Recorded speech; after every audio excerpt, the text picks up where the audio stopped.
If you are new to my channel, do subscribe it and make sure to hit the bell icon so that you would not miss any of my upcoming videos.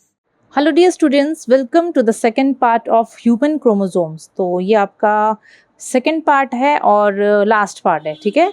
इससे पहले मैं part 1 already complete करवा चुकी हूँ। अगर आप लोग अभी तक नहीं देखे हो तो डू चेक दैट वीडियो, बहुत इंपॉर्टेंट है वो वीडियो भी। चैप्टर काफ़ी छोटा है, बहुत ईजी है, लेकिन अगर आप लोग एक बार ध्यान से पढ़ोगे तो ही ईजी लगेगा, और नहीं ध्यान दोगे तो फिर बच्चों हर चीज़ टफ लगेगा।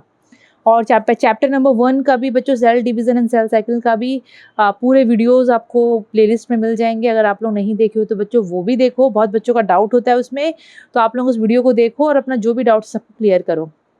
नाउ वीडियो स्टार्ट करने से पहले मैं आपको बता दूं कि सामने स्क्रीन में आपको एक नंबर दिखता होगा। इस नंबर पे आप लोग केमिस्ट्री मास्टरी इंटेंसिव कोर्स के बारे में आप लोगों को जो भी क्वेरीज़ है आप लोग अपना क्वेरीज़ को सॉल्व कर सकते हो। साथ ही साथ अगर आप लोगों को एनरोल करना है, अभी तक एनरोल नहीं करे हो, देखो बहुत सारे बच्चे नए जुड़ रहे होंगे हम लोग के साथ में, तो आप लोग अगर अभी तक एनरोल नहीं करे हो केमिस्ट्री मास्टरी इंटेंसिव में, केमिस्ट्री मास्टरी इंटेंसिव क्या कोर्स है, आप लोग इस नंबर के थ्रू आप लोगों को सब चीज़ पता चल जाएगा। साथ ही साथ इस नंबर के थ्रू आप लोग एनरोल भी कर सकते हो।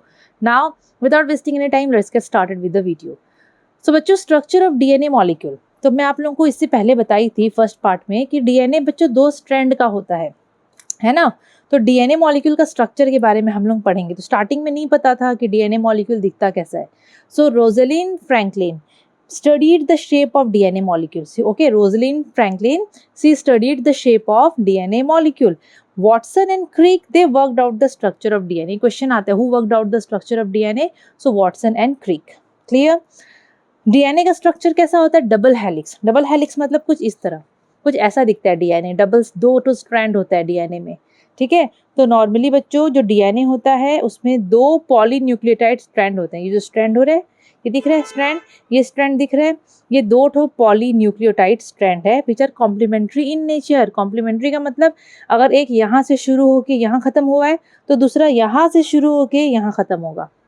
अगर ये 5 से 3 है, यहाँ से शुरू हुआ 5, सपोज नंबर दे रही हूँ, ये 3, तो यहाँ पर ये 5 और ऊपर वाला 3 रहेगा, ऐसे रहता है। मतलब कॉम्प्लीमेंट्री होते हैं ये लोग, उल्टा चलते हैं। कॉम्प्लीमेंट्री का मतलब यहाँ पर ये लोग उल्टा चलते हैं, ठीक है। सो डीएनए एक लार्ज मॉलिक्यूल होता है बच्चों। डीएनए जो है वो लार्ज मॉलिक्यूल होता है, उसमें 2 स्ट्रैंड होते हैं, पॉलीन्यूक्लियोटाइड स्ट्रैंड होते हैं, कॉम्प्लीमेंट्री टू ईच अदर।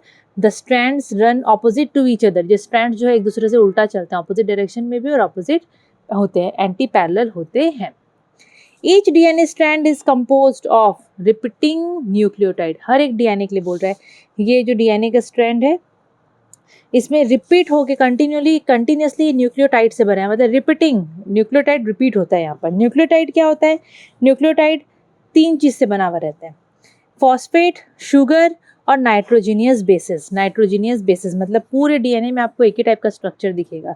इधर में शुगर और फॉस्फेट दिखता है, और जो जैसे कि यहाँ पर देखो ये फॉस्फेट और शुगर जो बोला है ना, 2 ठो, वो यहाँ मिलता है, इधर यहाँ sugar phosphate, sugar phosphate, sugar phosphate, sugar phosphate, sugar phosphate, ऐसे मिलता रहता है।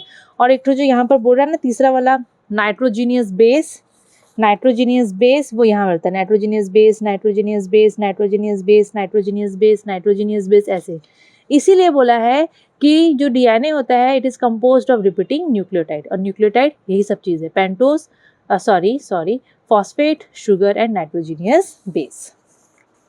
अब आया ये, तो कुछ इस टाइप से दिखता है। मैं आप लोगों को बोली ना, ये जो चल रहा है ना, ये सब, ये मेन होता है शुगर फॉस्फेट का बैकबोन, बीच में होता है बेसिस।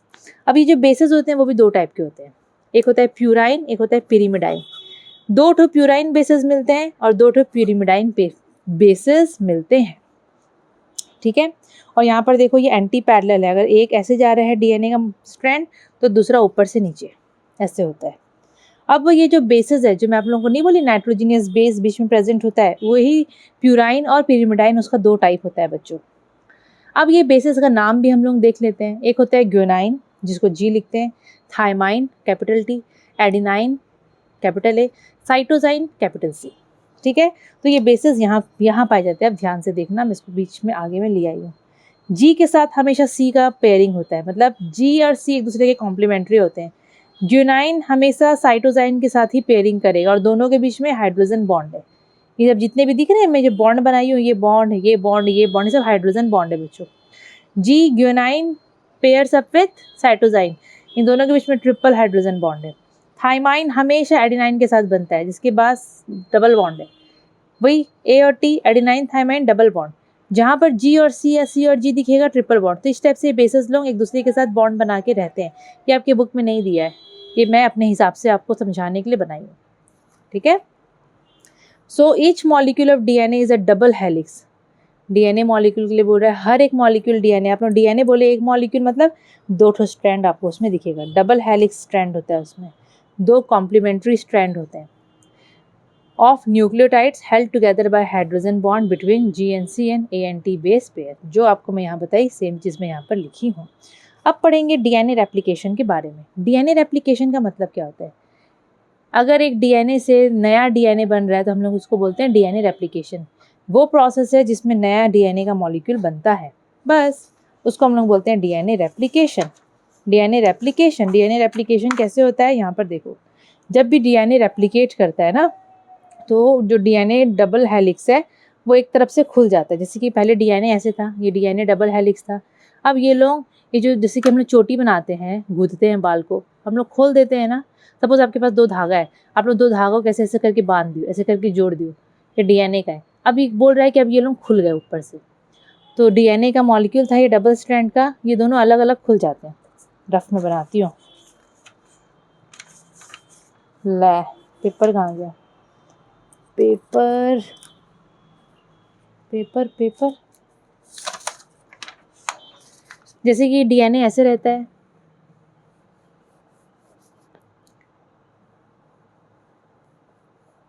ऐसे रहता है डीएनए मॉलिक्यूल। आप सोच लो लोग ऊपर से आधा खुल जाएंगे ऐसे, मतलब नीचे से वैसे ही है, ऊपर से अलग अलग हो गए, ठीक है। तो डीएनए रेप्लिकेशन के समय क्या होता है, डीएनए का जो डबल हेलिक्स है ये एक एंड से खुल जाता है, फ्री हो गया ये दोनों स्ट्रैंड। अभी to each of this free strands new complementary strands begin to form in the opposite direction. जैसे कि सपोज ये इधर से इधर खत्म हो रहा है, 5 से 3 में गया है, ये जाएगा 3 से 5 में। सपोज यहाँ पर जो भी नया स्ट्रैंड बनेगा वो उसका ऑपोजिट बनेगा। अगर 5 से 3 है तो वो 3 से 5 बनेगा, वो 3 से 5 बनेगा, ठीक है। तो बोल रहा है कि हर जो भी स्ट्रैंड फ्री हो गए वहीं पर नया कॉम्प्लीमेंट्री स्ट्रैंड बनेगा, लेकिन ऑपोजिट डायरेक्शन में वो बनेगा। ये जो प्रोसेस है वो कब तक चलेगा? This takes place for the whole length of DNA. पूरा होल लेंथ ऑफ डीएनए के लिए ये प्रोसेस चलता जाएगा। तो आप लोग यहाँ पर देखो, मैं यहाँ पर कैसे बनाई हूँ। डीएनए का स्ट्रैंड फ्री हो गया, तो यहाँ से देखो न्यू स्ट्रैंड बना। ये कब तक चलेगा? जब तक ये पूरा में बन नहीं जाए और दोनों फिर अलग अलग हो जाएंगे। तो न्यू स्ट्रैंड ऐसे बन जाता है। एक डीएनए से 2 डीएनए बन गया, डीएनए रेप्लिकेट हो गया। तो each new DNA contains 1 original strand and 1 new strand. अब ये पहले ऐसे था, अब ऐसे इससे ऐसा बन गया। कैसे देखोगे तो क्या चेंजेस आया? एक पुराना स्ट्रैंड है ब्लैक कलर का और जो लाल कलर का न्यू स्ट्रैंड है वो भी बन गया ना। तो वही बोल रहा है। तो ऐसे डीएनए रेप्लिकेट होता है। अब है आपका सेक्स क्रोमोसोम्स एंड ऑटोसोम्स। अब आपको ना थोड़ा क्रोमोसोम्स के बारे में जानना पड़ेगा। आपको पता है कि हमारी बॉडी में टोटल 23 पेयर ऑफ क्रोमोसोम होते हैं हमारे ह्यूमन बींग्स में। 23 पेयर ऑफ क्रोमोसोम में से 22 पेयर क्रोमोसोम होते हैं एक जैसे, मतलब उसको हम लोग ऑटोजोम्स या ऑटोजोमल क्रोमोसोम बोलते हैं। और जो आखिरी पेयर होता है 1 पेयर, लास्ट वाला पेयर, वो होता है सेक्स क्रोमोसोम या फिर एलोसोम। जो लास्ट पेयर होता है, लास्ट वाला, वही हम लोग का जेंडर को क्या बोलते हैं, उसको वर्ड क्या बोलते हैं यार, जेंडर डिटरमाइन करता है। लास्ट वाला chromosome, last pair of chromosome. Total 23 pair of chromosomes are there. 23 pair में 22 पेयर होते हैं एक जैसे, और जो लास्ट पेयर होता है, लास्ट नंबर वाला क्रोमोसोम जो होता है, लास्ट जोड़ा, वो होता है एलोसोम या फिर सेक्स क्रोमोसोम। 22 पेयर सब एक जैसे होते हैं, इसीलिए उनको ऑटोजोमल क्रोमोसोम बोला जाता है। यहाँ पर मैं लिखी हूँ ऑटोजोम्स या फिर ऑटोजोमल क्रोमोसोम। ये क्रोमोसोम है, ये क्रोमोसोम है, ये क्रोमोसोम है, ये ऑटोजोम में बनाई हो तो इसका एग्जाम्पल है। तो इसके क्रोमोसोम्स कैसे दिखते हैं? मतलब एक पेयर मतलब ऑब्वियसली एक ये और एक ये। एक पेयर मतलब ये एक और ये दूसरा, तो सिस्टर क्रोमाटिड ऐसे प्रेजेंट है। ये एक पेयर है, ये दूसरा है, ये तीसरा है, ऐसा, ठीक है। So the 2 members of each pair of homologous autosomes are similar in size. इसके क्रोमोसोम्स लोग एक जैसे रहते हैं। जैसे ये वाला जिस टाइप से है, इसका भी साइज और शेप सेम होगा, ठीक है। ये वाला अगर ऐसा दिख रहा है तो ये भी उसी टाइप से दिख रहा है, ये अगर इस टाइप से है तो ये भी उस टाइप से है। तो इसमें जो दोनों मेंबर्स होते हैं हर एक पेयर के, मतलब हर एक पेयर में दो दो रहते हैं, ये एक पेयर है, ये एक पेयर है, इसमें दो है ना, इसमें दो है, इसको ऐसे समझना, ये एक पेयर हो गए, पेयर में दो आते हैं। तो इसमें जो अलग अलग जो आपको दिखेंगे पेयर में मेंबर्स, वो लोग बच्चों साइज शेप सब सेम होता है। और ये जो क्रोमोसोम्स होते हैं ऑटोसोम्स, जो 22 पेयर होते हैं टोटल, ऐसे 22 आप लोग बनाओगे, ऐसे एग्जाम में तो नहीं बनाना है, मैं बुक में दिखाऊं तो बेटर होगा। ये रहा, ये देखो, ये टोटल 22 पेयर है। हाँ, ये टोटल 22 पेयर है, 22 पेयर है क्रोमोसोम के। तो 22 पेयर एक जैसा दिखता है, 22 पेयर जो है वो एक जैसा दिखता है, ठीक है। ये जो क्रोमोसोम्स हैं टोटल 22 पेयर, मतलब 44 टोटल काउंट करेंगे तो, ये हम लोग का सोमैटिक ट्रेट्स को कंट्रोल करता है, ठीक है। हम लोग का सोमैटिक ट्रेट्स को, ये बॉडी का सेल डेवलपमेंट हो गया, बॉडी का सेल्स बनना, मतलब जितना भी रिप्रोडक्शन को छोड़ के जो भी फंक्शन करता है बॉडी, तो सोमैटिक ट्रेट्स को ऑटोसोम, ये क्रोमोसोम हैंडल करता है। और जो नेक्स्ट है इसका, और जो इसके बाद जो स्ट्रक्चर है, क्योंकि देखो आप लोगों को दोनों टाइप ऑफ क्रोमोसोम के बारे में पढ़ना है। एक आप लोग पढ़े ऑटोसोम्स या फिर एलोसोम्स, सॉरी ऑटोसोमल क्रोमोसोम या फिर ऑटोसोम्स, और लास्ट पेयर होता है बच्चों एलोसोम्स या फिर सेक्स क्रोमोसोम। तो ये जो 23rd पेयर होता है, आखिरी पेयर क्रोमोसोम का, यही होता है बच्चों एलोसोम्स या फिर सेक्स क्रोमोसोम। यही हम लोग का जेंडर को, सेक्स ऑफ द इंडिविजुअल को ये डिटरमाइन करवाता है। अब अगर कोई आदमी है, मेल है, कोई लड़का है, ठीक है, मतलब मेल अगर है, तो उसका जो ये लास्ट जो सेक्स क्रोमोसोम होगा वो XY होगा, एक X होगा एक Y होगा।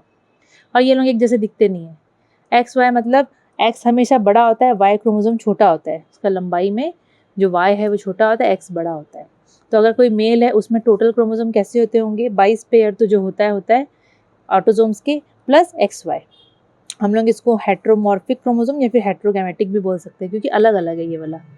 और ह्यूमन फीमेल में हमेशा XX क्रोमोसोम होता है, होमोमॉर्फिक है या होमोगैमेटिक, क्योंकि एक जैसे क्रोमोसोम है, सेक्स क्रोमोसोम एक जैसे, 22 पेयर प्लस XX, ठीक है।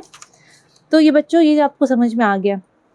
जो ऑल एलोसोम्स होते हैं, ये लोग जो होते हैं, ये लोग हम लोग का जेंडर डिटरमाइन करवाने में मदद करते हैं, लेकिन ऑटोसोम्स लोग नहीं करते। अब ये क्रोमोसोम का फंक्शन क्या है बच्चों, क्रोमोसोम जो है वो प्रोटीन बनाने में, सेल डिवीजन में, सेल रिपेयर में, ग्रोथ में मदद करता है। अगर आप लोग पहला चैप्टर का वीडियो देखे हो तो आप लोग समझ गए होंगे तो कैसे ये सेल डिवीजन में या रिपेयर में या ग्रोथ में मदद करता होगा। ये हम लोग का सेल का मेटाबॉलिज्म कंट्रोल करता है। It guides development and control cell differentiation. Cell जो डिफ्रेंशिएट होता है ना, सेल, और डेवलपमेंट जो होता है सेल का, उसको क्रोमोसोम हैंडल करता है। They are the hereditary vehicles that contain genes. Chromosomes में बच्चों जीन्स होते हैं, पहनने वाला जीन्स नहीं, ठीक है। जीन क्या होता है पार्ट 1 में बताइए। जीन पेरेंट्स से ऑफस्प्रिंग में आता है, कैरेक्टर्स, ठीक है, वो क्रोमोसोम में ही रहते हैं वो लोग। एंड दिस लास्ट जो सेक्स क्रोमोसोम होता है वो इंडिविजुअल का जेंडर को या सेक्स को डिटरमाइन करवाता है। तो फंक्शन ऑफ क्रोमोसोम आप लोग देखना, वो एग्जाम में आता है। और यहाँ पर मैं इसका फंक्शन में क्रोमोसोम बना दी हूँ, मैं क्रोमोसोम नहीं लिख के क्रोमोसोम बनाती हूँ, आप लोग ऐसा बिल्कुल मत करना, ठीक है। तो आपका सेकंड चैप्टर हो गया ख़त्म। बहुत सिंपल सा चैप्टर था, बहुत छोटा चैप्टर था, लेकिन इसमें इंटरेस्टिंग चीज़ बहुत सारा था, जानने को बहुत कुछ मिला। बहुत इंपॉर्टेंट क्वेश्चन आता है इस चैप्टर से। छोटा है तो क्या हुआ, छोटा समझ के हल्का में मत ले लेना, ठीक है। तो जो भी आपका डाउट होगा, पहले तो आप लोग ये चैप्टर को देखो, वीडियो देखो, बार बार रिपीट करो, समझो। नहीं जो समझ में आया, कहीं पर भी डाउट निकला, क्लियर करो मुझसे, ठीक है। कमेंट सेक्शन में पूछो, या फिर नंबर आपको सामने स्क्रीन में दिख रहा है, इस नंबर पे अपना डाउट को पूछ सकते हो। साथ ही साथ केमिस्ट्री मास्टरी इंटेंसिव में एनरोल करना मत भूलना बच्चों। वीडियो अगर अच्छा लगा हो तो लाइक शेयर सब्सक्राइब जरूर से करना। Thank you.